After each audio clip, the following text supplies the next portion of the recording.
চীনের সহায়তায় তিস্তা মহাপরিকল্পনা বাস্তবায়ন করতে সব রকমের প্রস্তুতি সেরেছে বাংলাদেশ। এজন্য দেশটির কাছে ঋণও চেয়েছে ঢাকা। আর এই প্রকল্পটিতে বেইজিংয়েরও যে তীব্র আগ্রহ রয়েছে তা স্পষ্ট জানান চীনের রাষ্ট্রদূত ইয়াও ওয়েন। এদিকে তিস্তা মহাপরিকল্পনার চীনের উপস্থিতি মানতে নারাজ দিল্লি, তাই অতীতে বারবার তিস্তা পরিকল্পনা হোঁচট খেয়েছে। তিস্তা মহাপরিকল্পনার সর্বশেষ অগ্রগতির বিশ্লেষণ থাকছে আজকের ইটিভি এক্সপ্লেনারে। চীন তো রেডি, কিন্তু আমি চাচ্ছি যে এটা ইন্ডিয়া করে দিক। গতকাল সোমবার সকালে পররাষ্ট্র মন্ত্রণালয়ে পররাষ্ট্র সচিবের সঙ্গে ঘণ্টাব্যাপী বৈঠক করেন চীনের রাষ্ট্রদূত। সূত্র জানায়, তিস্তা মহাপরিকল্পনা বাস্তবায়নে চীনের কাছ থেকে প্রাথমিকভাবে প্রায় ৬,৮০০ কোটি টাকা ঋণ চেয়েছে বাংলাদেশ। আর এ ঋণের বিষয়েও ইতিবাচক সাড়া মিলেছে বেইজিংয়ের তরফে। এই তিস্তা মহাপরিকল্পনা প্রকল্পটির বিষয়ে চীন অনেক আগে থেকেই আগ্রহী। জানা যায়, বাংলাদেশ ২০১১ সাল থেকে ভারতের সঙ্গে অভিন্ন তিস্তা নদীর পানি বণ্টন চুক্তি করতে চেয়ে আসছে, কিন্তু ভারতের টালবাহানার কারণে ওই পানি চুক্তি আর বাস্তবায়ন হয়নি।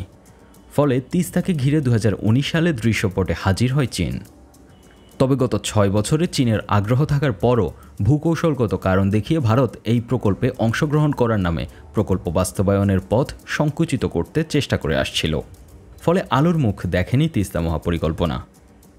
তিস্তা মহাপরিকল্পনার আওতায় তিস্তা নদীর দুই পাড়ে ২২০ কিলোমিটার গাইড বাঁধ নির্মাণ করা হবে।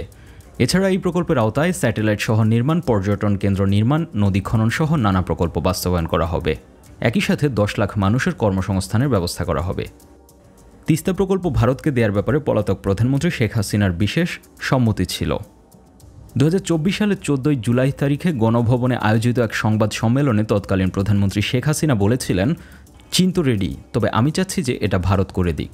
তবে তার ভারত পলায়নের সাথে সাথে তিস্তা প্রকল্প থেকে ভারতের নাম মুছে গেল। অবশেষে গত মার্চে প্রধান উপদেষ্টা চীন সফরের পর তিস্তা মহাপরিকল্পনা প্রাণ ফিরে পায়। চীনের প্রেসিডেন্ট শি জিনপিং সরাসরি আগ্রহ দেখান এই প্রকল্পে। গত এপ্রিল থেকে এই প্রকল্পের কাজ চালিয়ে নিতে মাঠে নেমেছে অন্তর্বর্তীকালীন সরকার। ২০২৬ সালে এই প্রকল্পের কাজ শুরু করে ২০২৯ সাল নাগাদ শেষ করার লক্ষ্যমাত্রা নির্ধারণ করা হয়েছে। এর পরিপ্রেক্ষিতে চীনা দূতাবাসে চিঠি পাঠিয়েছে অর্থনৈতিক সম্পর্ক বিভাগ।